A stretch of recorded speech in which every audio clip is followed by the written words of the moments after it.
I remember interviewing this person thinking, he seems great. He's really friendly, affable. He speaks 5 languages. He's coming from AOL. He seems to have a lot of relevant experience.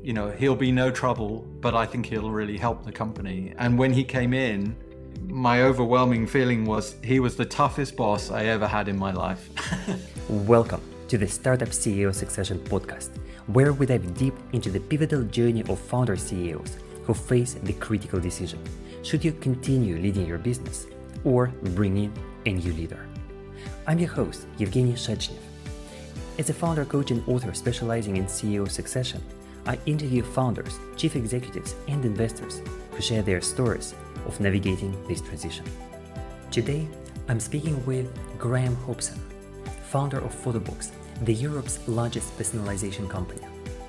Graham was the founding CEO of Photobox, but 6 years into the journey, he chose to continue his work as the CTO, trusting the overall business to an external CEO, even though he had an opportunity to lead the company that at the time was just about to start scaling. In our conversation today, we discuss what was it like to go through this transition and why he made that choice, and why in hindsight it looks like the right choice. And we also talk about Graham's work at Patriotic Millionaires UK, a group of 60 British millionaires that are advocating for an increased tax burden on the wealthiest individuals so that the society could benefit from, less concentrated wealth. I hope you enjoy our conversation. Hello, Graham. Thank you so much for joining me on the podcast today. How are you? I'm great, thanks. How about you? Me too. I'm very much looking forward to our conversation today because we've got a lot to discuss. There is your story of a CEO transition at Photobox. But before that, I really wanted to dive into your perspective on taxing wealth, because I know it's not strictly related to CEO transition, but there is a connection, and I know it's a hot topic for many entrepreneurs. Yes, so I didn't always have strong opinions about taxation or wealth, and I respect people who disagree with me because, for example, I voted for 3 different political parties over the last 20 years, and my own political views have changed, my own views on tax have changed. But for me, it came to a head during COVID when lockdown started, and I was sitting at home as a post-exit entrepreneur with my 3 adult sons at home and my wife here. And we could order in food. We had a house to be in. We could go and sit in the garden. I could do work online. And I was reflecting that things weren't so bad for us, but possibly for 90% of the rest of the population, they weren't so good at all. There was a lot of anxiety about income and money factors, and also obviously concerns about the pandemic itself. And we were talking about essential workers and clap for our carers and all of those things, but it seemed like there was a clear distinction between people who had money at that time and people who didn't.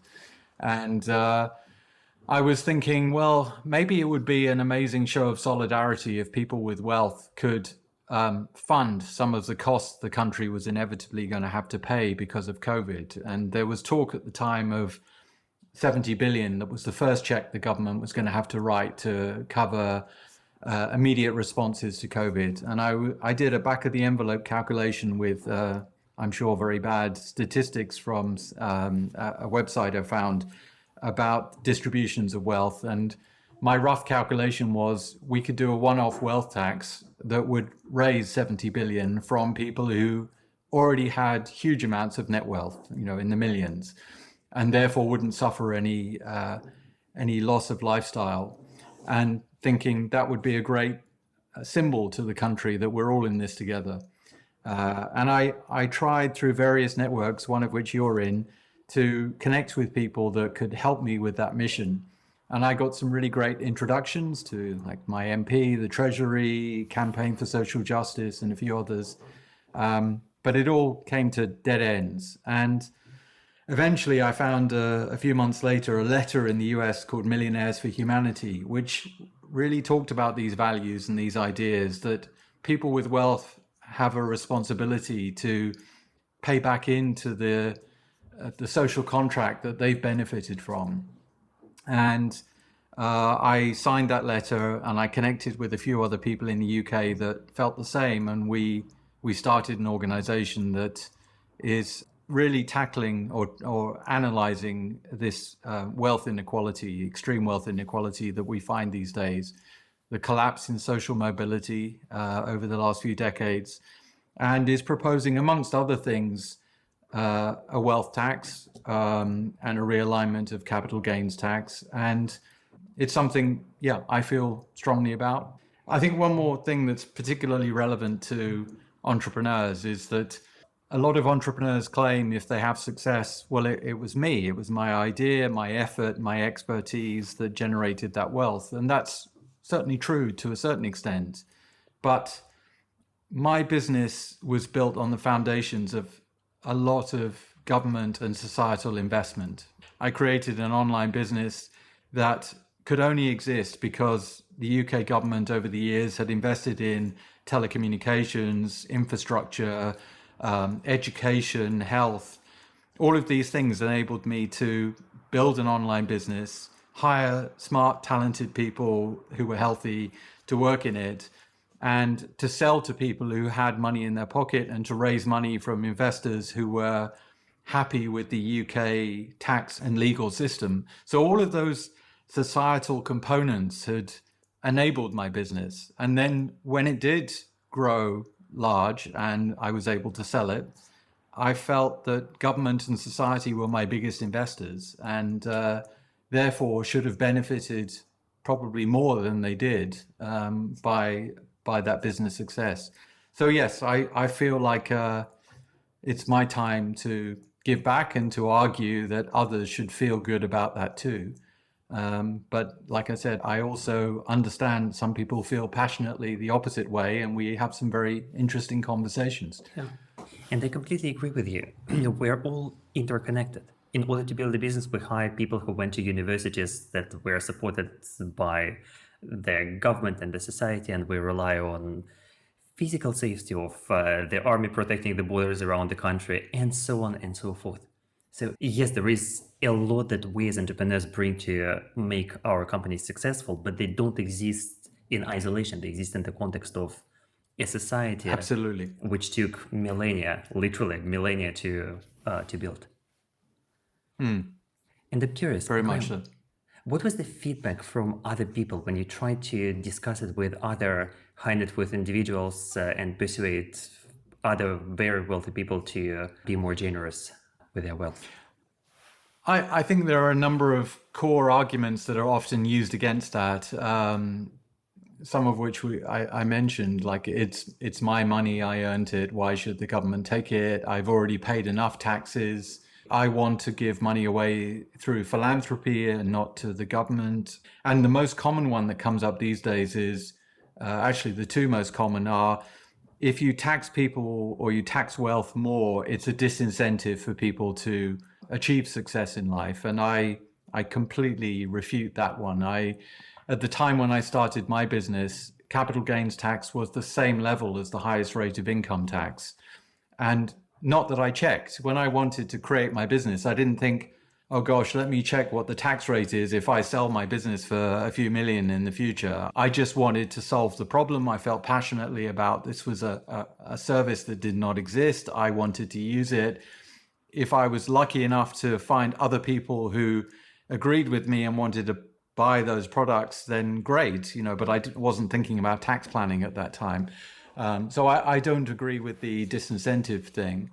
And the other very common argument is, well, the government can't be trusted with any money at all. Look at how much they waste. Look at all the ridiculously high costs of healthcare and the legal system. And the last thing we should be doing is giving the government any more money. And it's surprising how passionate people are about that last argument.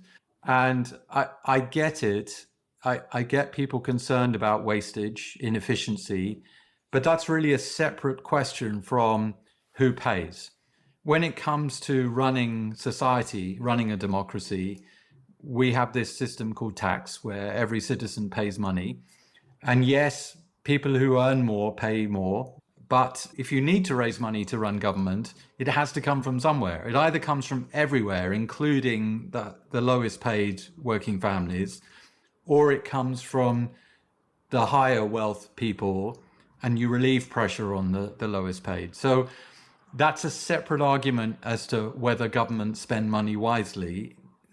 That I agree, that needs to be optimized, but it shouldn't be a reason to say, I, as an entrepreneur, shouldn't pay more tax because the government wastes money.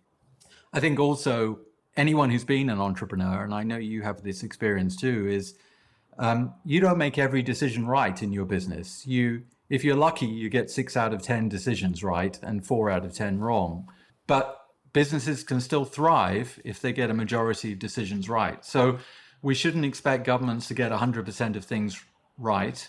Everybody claims, oh, there are PPE issues where people were buying fake, protective clothing, and HS2 was a disaster. Yes, these things are very high profile disasters, but 99.9% of what you need from society is there.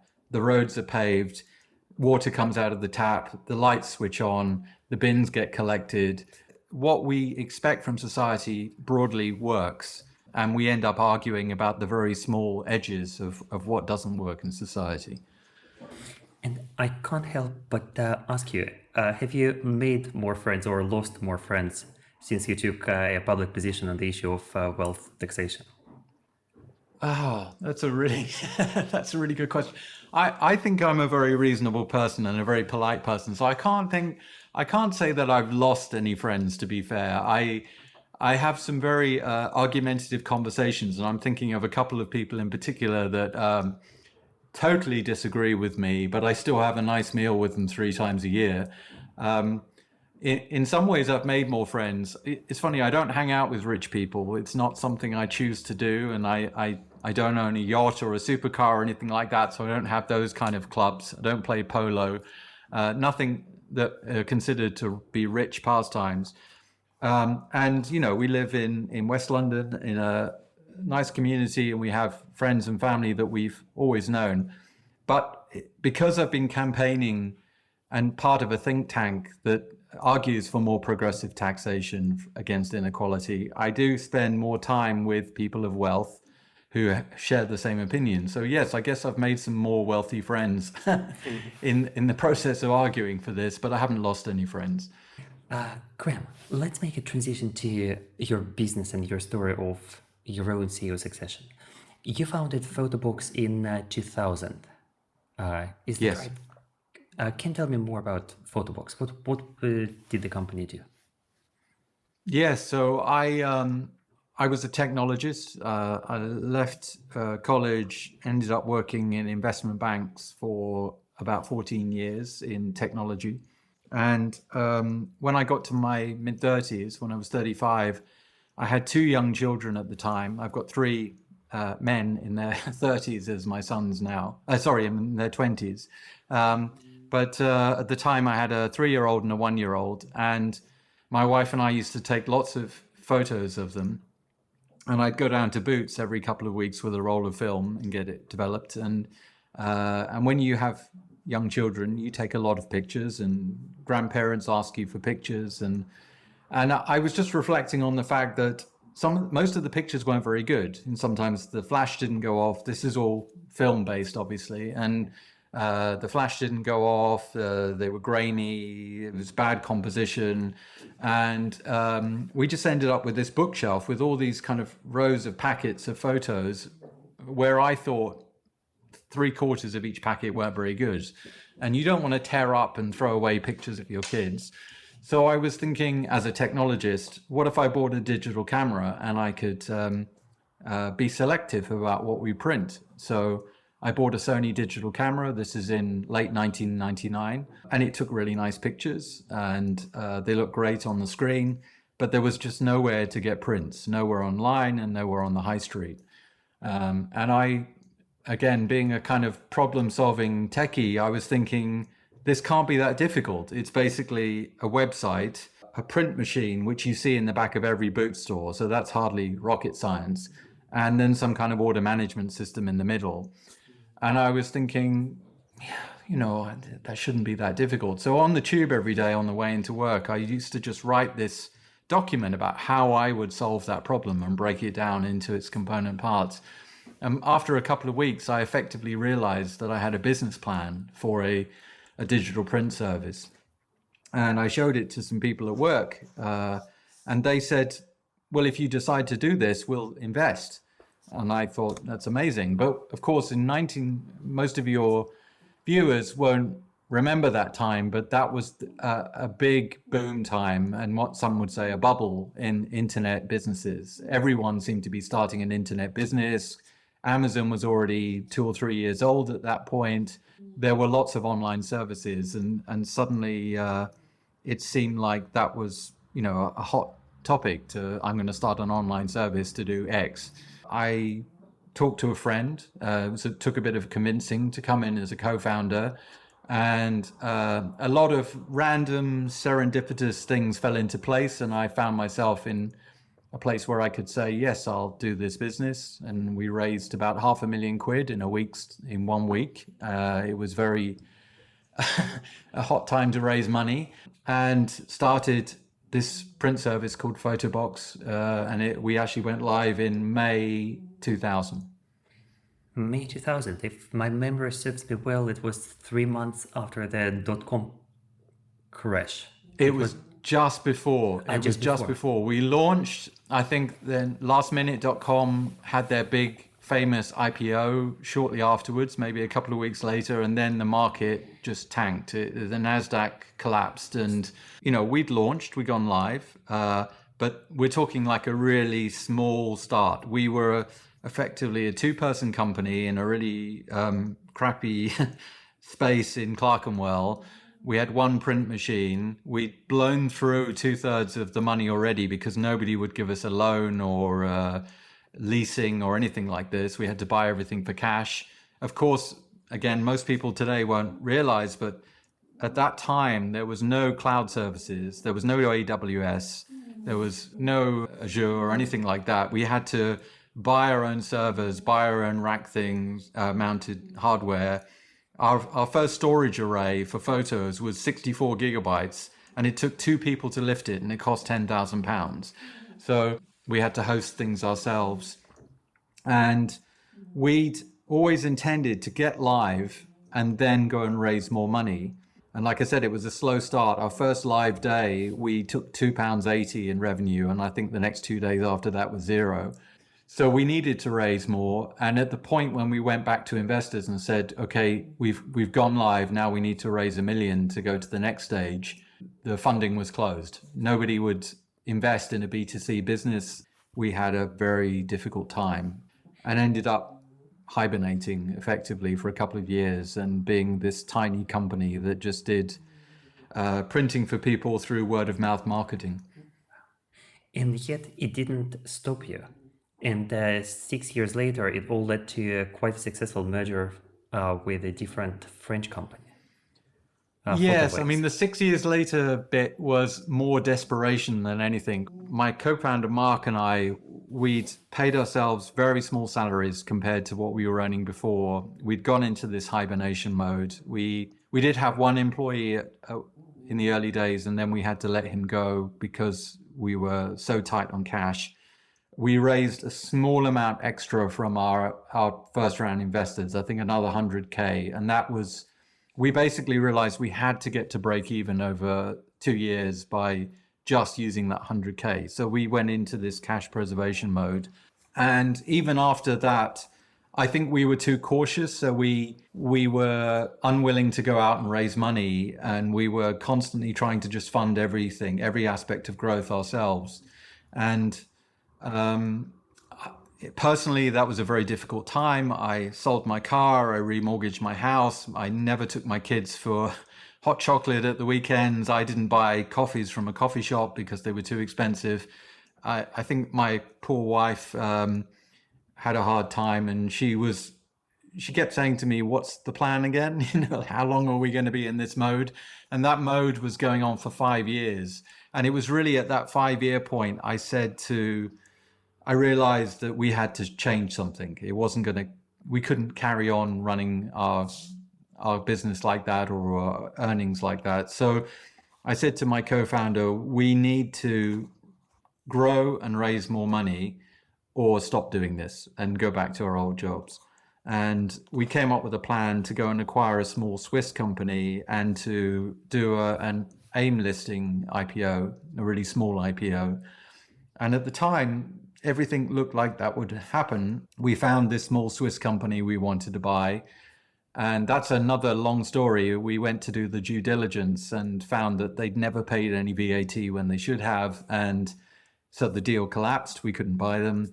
And our plan B was we phoned a very similar company to us in France that we knew the guys that ran it and said, look, we've got an IPO ready to go.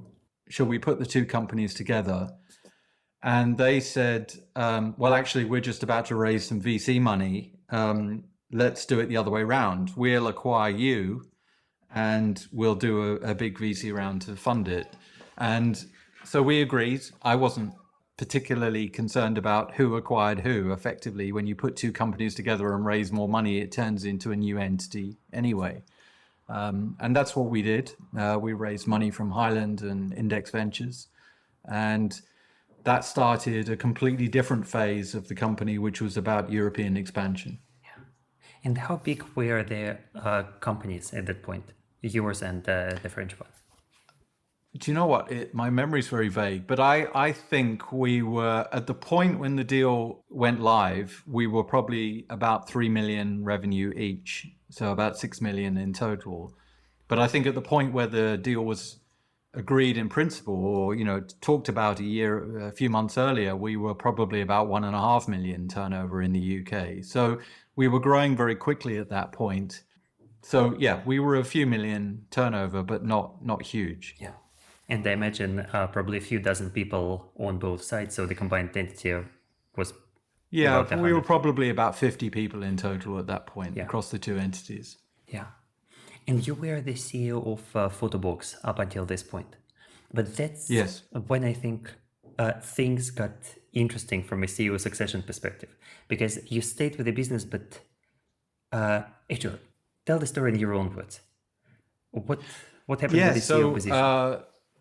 So in the UK, I was CEO of the UK company and my co-founder was managing director. We kind of picked these arbitrary titles. I guess the business was my idea and I had slightly more equity, but we always felt like we were jointly running the business and we played to our strengths. I was more about product and tech and some business deals. He was more about operations, suppliers, legal, HR, my co-founder is a brilliant process-driven, methodical guy who just will find his way through any problem. And so we played to our strengths there.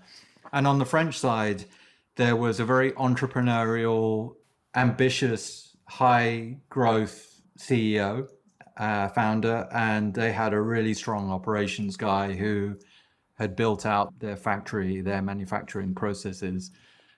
So, in some ways we shadowed each other. They had the same strengths as us. I felt that at the time we were stronger at technology, they were stronger at marketing, we were stronger at customer service and quality, they were stronger at industrialization. So actually, one of the things I learned very early on is when you merge two companies together, that type of complementary fit is perfect. When you add to the total sum, you provide something the other side doesn't have. It makes for a really good match. So yeah, there were four people, I guess, in the exec team. I remember that as brilliant as we thought the French CEO was, and a really strong early stage guy, he seemed to be less comfortable in this newer, larger entity with a European expansion plan and VC backers. He seemed less comfortable about having formal management meetings, declaring some kind of strategic plan, meeting with people.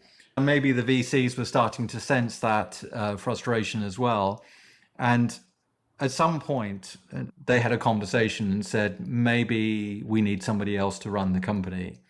And I do remember the VCs came to talk to me and said, would I be interested in being the CEO? And I said, I think I quickly came to the conclusion, no. One, I already felt out of my depth. And The last thing I wanted to do was run a pan-European company when I didn't really speak another European language. I didn't have any experience of that. I felt very comfortable running the UK company, but this was a completely different scale.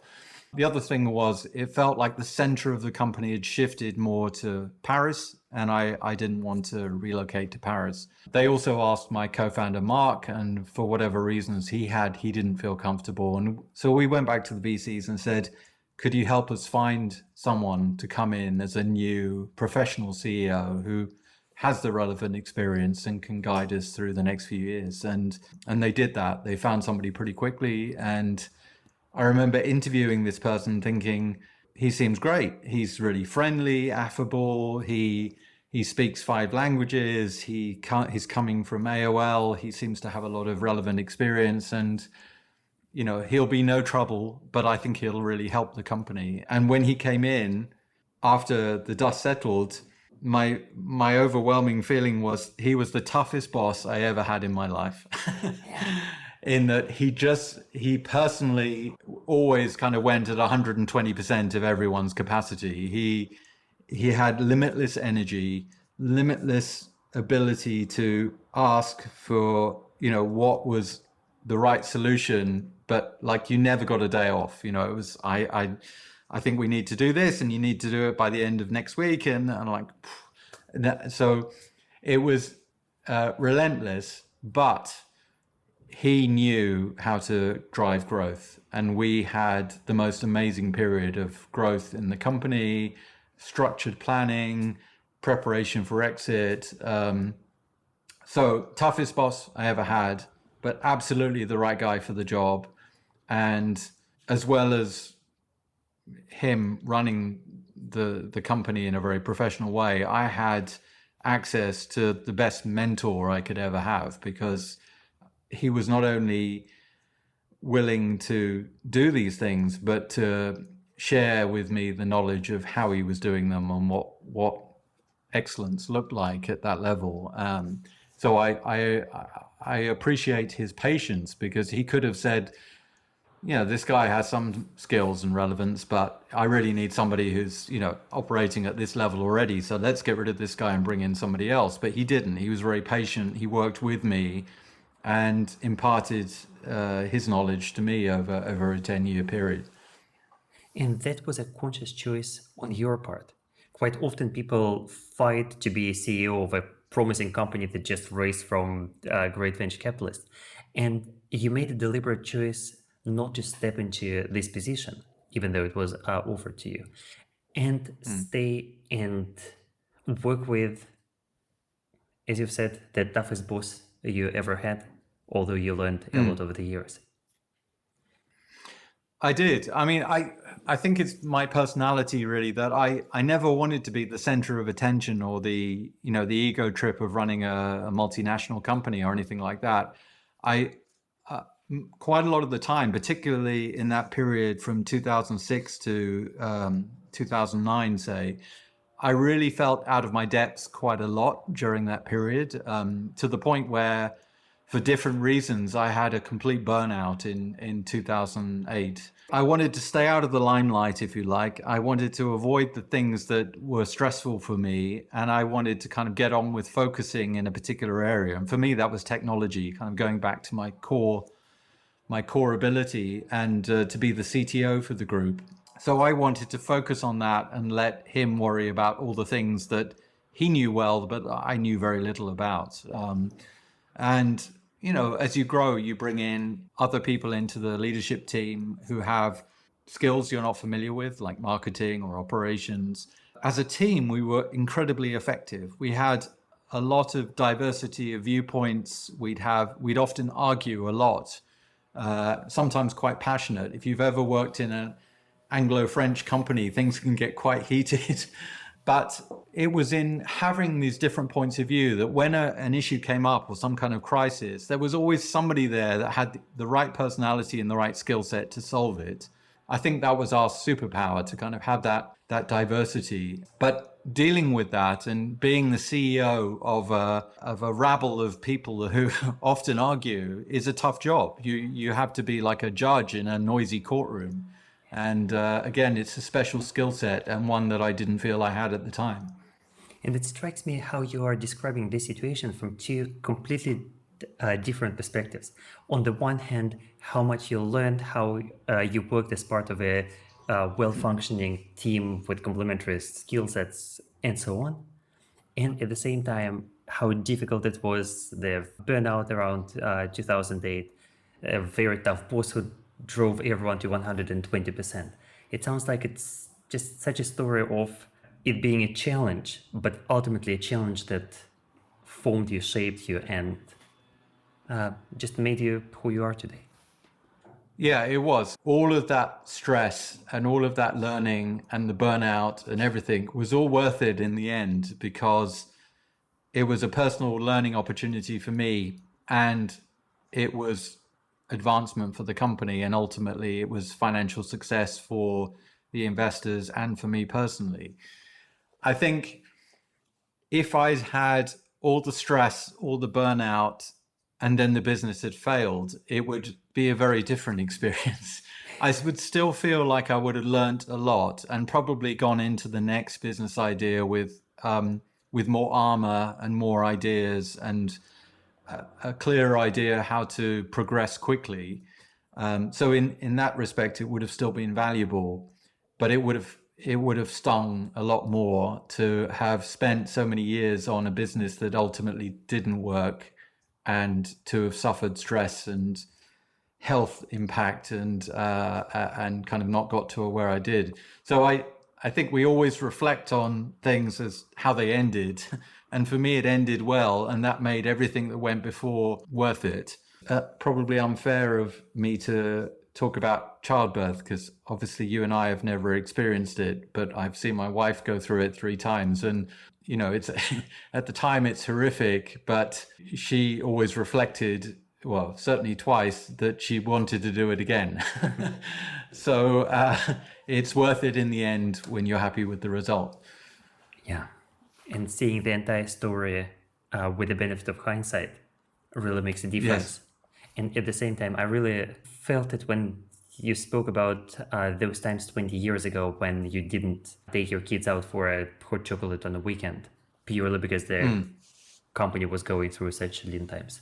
Yeah, that was very tough. It was really, but one of the things I did when I left Photobox in 2017 was I had a few months off, and I made a list of all the things I wanted to do, personal projects, some of which were very boring: clear out the attic, read some books, learn some new skills. But one of the things I wanted to do was learn to become a barista, which I did. I went through a training course. And I think it's because for me, you know, a posh coffee, like a cappuccino or a latte in a coffee shop, it was such a symbol of achievement for me that the point when I could start buying them again was in 2006, after merging with the French company and getting a little bit of money out of the deal, which paid off some of my debts.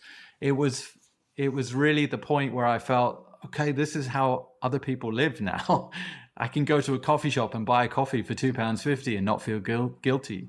So I did that barista course because I'd associated coffee with this unattainable luxury for those first 5 years. Yeah. And thanks so much for sharing it, because I know that just hearing it will hopefully be very helpful to every entrepreneur who is going through this journey right now, feeling like it's just a never-ending struggle, hoping for a great outcome years down the line, but not really knowing yet how the story is going to pan out.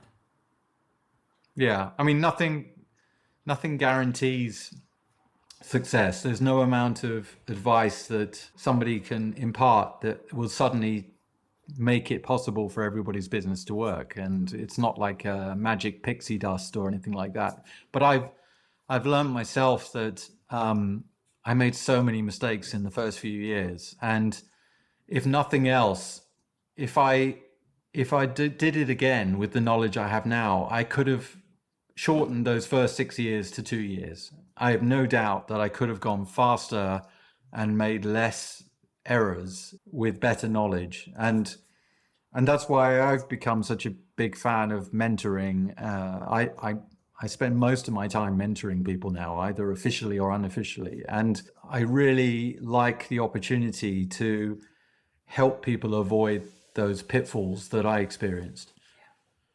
And speaking of pitfalls, what are some of the biggest lessons you took out of your entire experience? I think know when to go slow and know when to go fast is one of them. We found it very difficult to calibrate, and because of this market collapse, almost on the day that we launched, we got locked into this cash preservation mode, and had to really reduce our burn rate. And I think we found it difficult to get out of that cycle. So we'd been so used to penny pinching everything, doing everything on a shoestring, that when we were seeing some modest growth, modest success, we weren't willing to hire more people, raise more money. So I think that was one thing that we just didn't know when we'd shifted into a different gear, and we should have changed our playbook. Part of that is related to the next point, which is I was so head down, busy doing everything, often doing a lot of things myself, feeling like I had to answer all the customer service emails, print the photos, do the website refreshes, change the products and the pricing. And so doing everything myself. Obviously, Mark was doing his things. I felt so busy that I never felt I had the time to talk to anybody outside of the company about the business. And I think that feeling that I don't have any time, and anyway, they wouldn't know how to advise me. I think when I did eventually start talking to other people, actually, ironically, in the opposite way, in me coaching somebody else or giving advice to other people, I talk through their challenges and their issues. And I'd say, well, maybe you should think about it like this. And I'd come back to the office and I'd think, well, why aren't I taking that advice? Why aren't I breaking things down and understanding logically, what's the issue? How am I going to solve it? What are the options? And so I think when I eventually, many years later, started to give other people advice, I was realizing I could have benefited so much from talking to somebody, having a coach, even just a friend who I'd have a coffee with and maybe talk about what was on my mind. That would have been so helpful. So yeah, I internalized everything, didn't talk enough to other people, and probably not enough to my family as well. I was trying to protect them, I think, from the stresses I was experiencing. Would you encourage your children to start startups? It's funny, I was having a conversation with my youngest son, who's 22, at the airport last night before coming back to the UK. At 22, I think it's really tough for kids that age these days. In his case, he graduated a year ago. He's had quite a lot of work experience since, some freelance work, some work for other people. But probably like a lot of people his age, he feels he has to pick something with purpose or a mission, or, again, like probably a lot of young people, he desperately cares about the climate and social issues and social causes. And I said to him, don't feel like you should have the weight of the world on your shoulders to, fix the world now at 22. I said when I started my career, for that first 14 years, all I was focused on was income. How am I going to maximize my income? Because, first of all, I'm a man in my 20s. I want to own a property. I want to have a nice lifestyle. I want to pay the bills.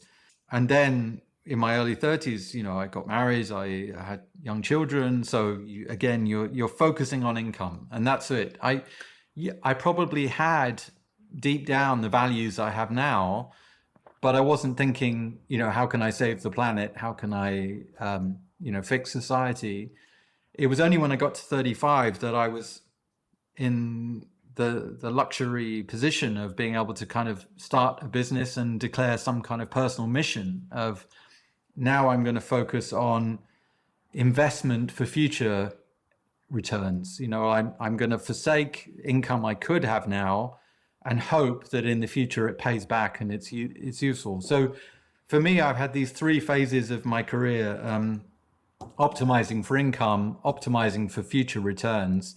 And now I'm in this third phase, which is a luxury, but to be able to just focus on things that I think make me and the people around me happy, including doing some good, hopefully. But I was just reminding my 22-year-old son, he doesn't have to fix the world in his 20s. He could do like everybody else, just get whatever job he can, earn some decent money, meanwhile work on his personal values, and maybe at a later point in his adulthood he'll have an opportunity to do something really profound and good, but don't force it right now.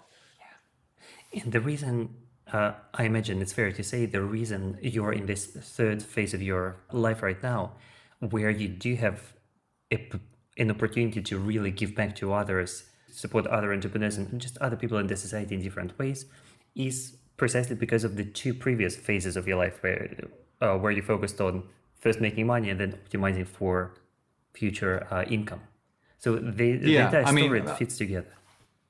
Yeah, exactly. And I recognize that many people never get out of the first phase. They need income. They don't ever have the point where they can run on the momentum of that and have some savings and then go and do something a bit more risky. But, I had a well-paid career for the first 14 years and those savings were absolutely vital to have the opportunity to create my own business.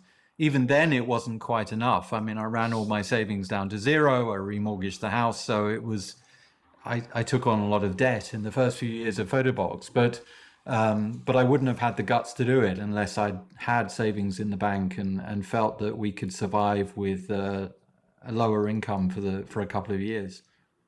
And when you think about founders who might be in a similar situation to you back in 2006, in other words, they are contemplating continuing running their company as a CEO, or there is an option to trust it to someone else and stay on the senior team, but not run the business anymore.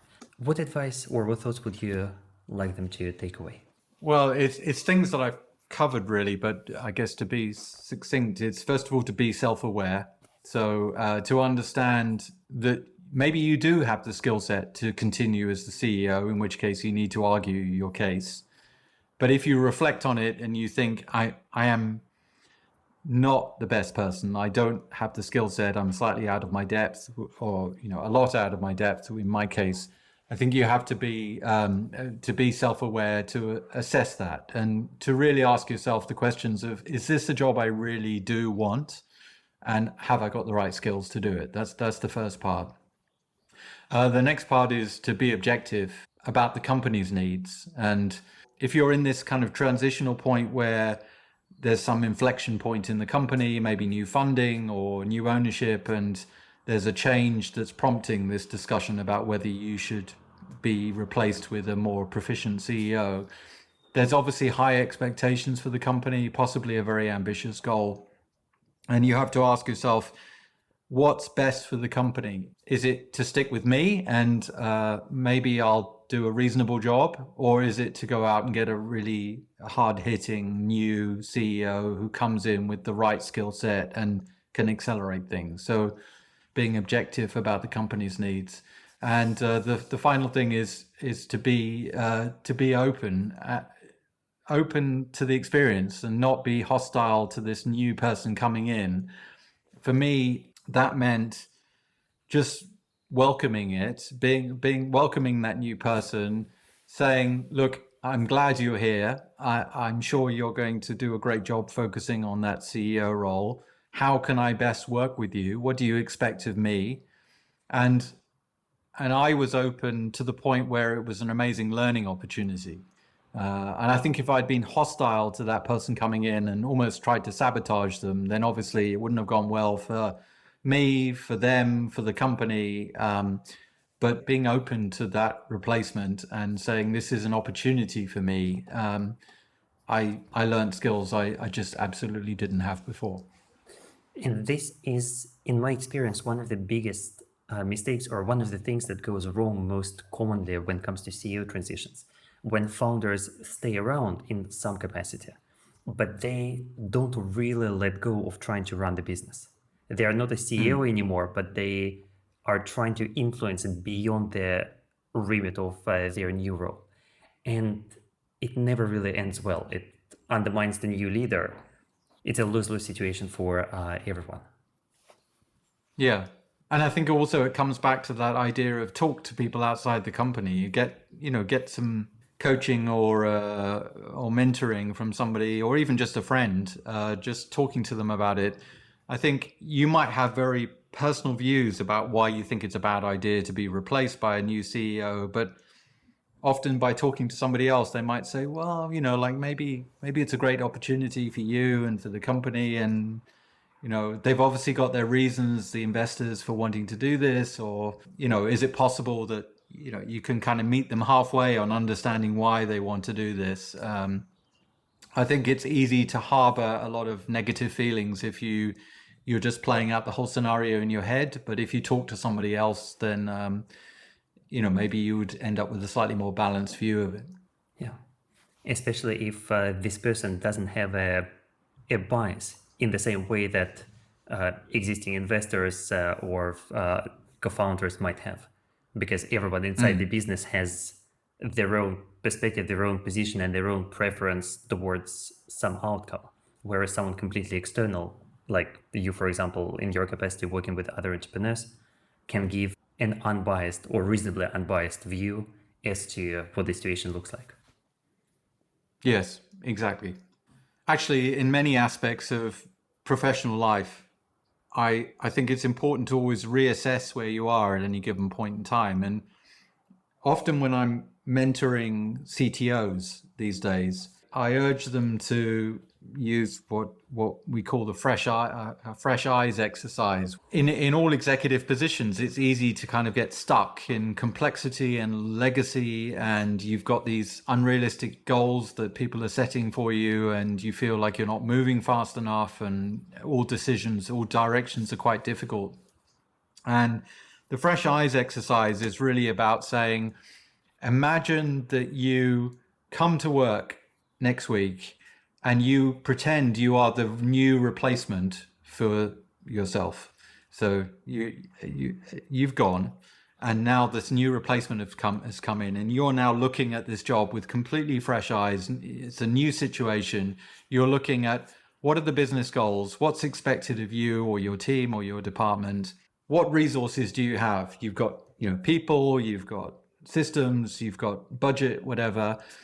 Does that all fit together? If you are new and you're coming in, could you take that team and those systems and that budget and produce that outcome? And if not, what would you change? Is it the team that are the problem? Are you missing skills? Are you carrying some people who are not pulling their weight? Are the expectations unrealistic? How are you spending your time? How is your team spending your time? Are you doing lots of meetings and reports that add no value to the organization? A new incoming person would reevaluate all of this, and they would make many changes. And actually, when a new person comes into an organization, everybody goes, oh, this is amazing. They're so much better than the previous person. And actually, they're just in this honeymoon period where they evaluate everything with fresh eyes, and they make quite a lot of changes. And there is absolutely no reason why the incumbent person running the company or technology or any other team could come in one day and say, I'm going to reassess where we are. And actually, we need to change some things. And I think my experience, particularly during the burnout that I talked about, where I lost control of a massive project to re-platform the European company, it was supposed to take 9 months. It ended up taking more than 2 years. But me just kind of giving up and saying, I don't know how to move forward. I'm completely stuck. And my CEO, I went to him and I said, I quit, or you have to fire me. I'm stuck. And he said to me, wow, well, first of all, take 2 weeks off and clear your head.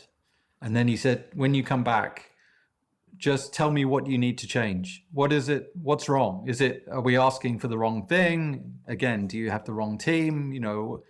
And he wasn't really talking about this fresh eyes exercise explicitly. He was just saying what needs to change. And so I did come back to work and I said, okay, well, this is a list of a dozen things that need to change. And I'm not saying it was easy. I had health issues. I had to fix a lot about myself personally in terms of diet, sleep, relationships, just kind of personally getting back on the right track. But that, together with a fresh look at what I was doing at work, eventually got that project delivered, and it ended up being the biggest engine of growth that we had over the next few years. But I realized that too many people get stuck in what they're doing, and they never give themselves the luxury of reassessing with fresh eyes what they need to be doing.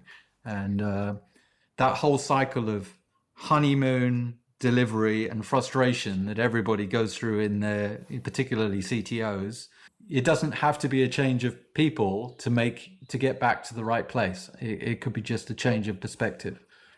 And it sounds like there is another lesson in here, even though the project was beyond its original timeframes, and your CEO had really high expectations.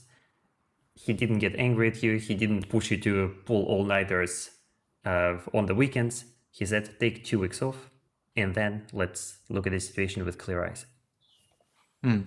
Yes. Yeah. So that's been an amazing lesson for me, which I've used dozens of times since when helping other people to think through their challenges. Graham, as we're preparing to start wrapping up our conversation today, is there anything else you would like to share with founders or investors listening to us? I think that there's great value in talking to other people, as we've said before, in terms of asking for advice, sharing your challenges, getting that feedback. It's probably the most powerful thing for giving yourself the ability to think logically about the challenges you face, and being a bit objective and not internalizing it just from one viewpoint. What's the best way to get in touch with you? Is there a website, or are you on LinkedIn if someone wants to talk about taxing wealth or mentoring CTOs or any other topic we discussed today? I think LinkedIn is the best way to see me. I don't really participate on other social networks. Twitter or X are long gone for me, but I'm present on LinkedIn. I occasionally post something inflammatory about wealth taxes or social contracts. But LinkedIn is the best place to see me. Graham, thank you so much for this conversation today. I really enjoyed it. I'm sure it will be really interesting and useful to so many of our listeners. That's great. Thanks for having me. And to wrap up our conversation, I would like to highlight 3 points. The first one is Graham's sincere desire to give back to society through his philanthropy, and also by persuading other very wealthy people to give back more, to redistribute wealth more equitably. Because even when entrepreneurs build very successful companies and make a lot of money, they don't do it by themselves. If someone is successful, it's because they exist in the context of a larger society that was built literally over millennia, that enables one individual or a group of co-founders to make a significant amount of wealth in a span of just a few years. And Graham works a lot to his credit to help more people realize this truth. The second thing I wanted to highlight is Graham's self-awareness back in 2006, when he made the decision not to take the CEO position of the combined entity. It would have been so easy to be seduced by the prestige and allure of this position, but instead Graham realized that it would be far better for him, his family, and the company if he were to continue as a CTO, working under a more experienced CEO. And with the benefit of hindsight, we know it worked out brilliantly for everyone involved. And lastly, I would like to highlight that Graham really got out of the way when he stepped from a CEO to CTO position without undermining the new CEO. This is one of the common mistakes that keeps coming up in every second conversation with founders and investors about CEO succession. Founder CEOs step down, but they still continue to behave as if they were still running the company. Graham did not make this mistake. He moved to the senior level, became part of the senior team, and worked in the most constructive way with the new chief executive, which enabled him to learn a lot in the process and, just as importantly, build a very valuable company. According to Wikipedia, last time I checked, Photobox was doing almost $200 million a year in revenue, which is quite an impressive number. I hope you enjoyed our conversation, that it was interesting and useful and all of that. Don't forget to like and subscribe, whether you are listening to this on Apple Podcast or watching us on YouTube or Substack, and looking forward to the next conversation.